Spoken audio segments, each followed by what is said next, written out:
ಆತ್ಮೀಯರನ್ನ ಅತಿ ಉಪನ್ಯಾಸ ಪ್ರವೃತ್ತಿ ಬಾಂಧವರೇ, ನಮಗೆಲ್ಲ ಗೊತ್ತಿರುವಂತೆ ಇವತ್ತು ಏನು ಇಡಗಂಟು ಹಣವನ್ನು ಬಿಡುಗಡೆ ಮಾಡಿದರೆ ಯಾರು ನಮ್ಮ ಅತಿ ಉಪನ್ಯಾಸಕರು ಇಷ್ಟು ವರ್ಷ ಸೇವೆ ಸಲ್ಲಿಸಿ ನಿವೃತ್ತಿಯಾಗಿದ್ದಾರೋ ಅವರಿಗೆ ಇಡಗಂಟು ವೇತನವನ್ನು ಬಿಡುಗಡೆ ಮಾಡಿದರೆ ಆ ಕುರಿತು ಮಾನ್ಯ ಮುಖ್ಯಮಂತ್ರಿಗಳಿಗೆ, ಮಾನ್ಯ ಉಪಮುಖ್ಯಮಂತ್ರಿಗಳಿಗೆ, ಮಾನ್ಯ ಉನ್ನತ ಶಿಕ್ಷಣ ಸಚಿವರಿಗೆ ಹಾಗೂ ಉನ್ನತ ಶಿಕ್ಷಣ ಇಲಾಖೆ ಅಧಿಕಾರಿಗಳಿಗೆ ಎಲ್ಲ ಸಮಸ್ತ ರಾಜ್ಯದ ಅತಿ ಉಪನ್ಯಾಸಕರ ಪರವಾಗಿ ಅವರಿಗೆ ಅಭಿನಂದನೆಗಳನ್ನು ಸಲ್ಲಿಸ್ತೇನೆ.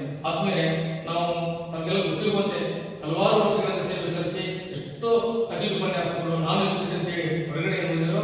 ಅವರು ಕೂಡ ಆದಷ್ಟು ಬೇಗ ನಮಗೆ ಒಳ್ಳೇದು ಮಾಡ್ತಾರೆ ಅಂತ ಹೇಳಿದ್ದಾರೆ ಮಾನ್ಯ ಮುಖ್ಯಮಂತ್ರಿಗಳು. ಅಲ್ಲಿವರೆಗೂ ಕೂಡ ತಾವೆಲ್ಲರೂ ಕೂಡ ಧೈರ್ಯವಾಗಿರ್ಬೇಕಂತ ಹೇಳಿ ತಮ್ಮಲ್ಲಿ ವಿನಂತಿ ಮಾಡ್ಕೊತೇನೆ. ಈ ಸಾರಿ ಹೊರಗಡೆ ಹೋದ್ರೆ ಅವ್ರು ನಿವೃತ್ತಿ ಆಗುವವರು ಕೂಡ ನಾವು ಶಾಶ್ವತವಾಗಿ ಇರ್ತೇವೆ ಅನ್ನೋ ಭರವಸೆ ನಮ್ಮೆಲ್ಲರಿಗೂ ಕೂಡ ಇದೆ. ಆ ನಿಟ್ಟಿನಲ್ಲಿ ತಾವೆಲ್ಲರೂ ಕೂಡ ಧೈರ್ಯವಾಗಿರಬೇಕು. ವಾಟ್ಸ್ಆಪ್ ಸಂದೇಶಗಳನ್ನು ಯಾರು ನಂಬಕ್ಕೆ ಹೋಗಬೇಡಿ.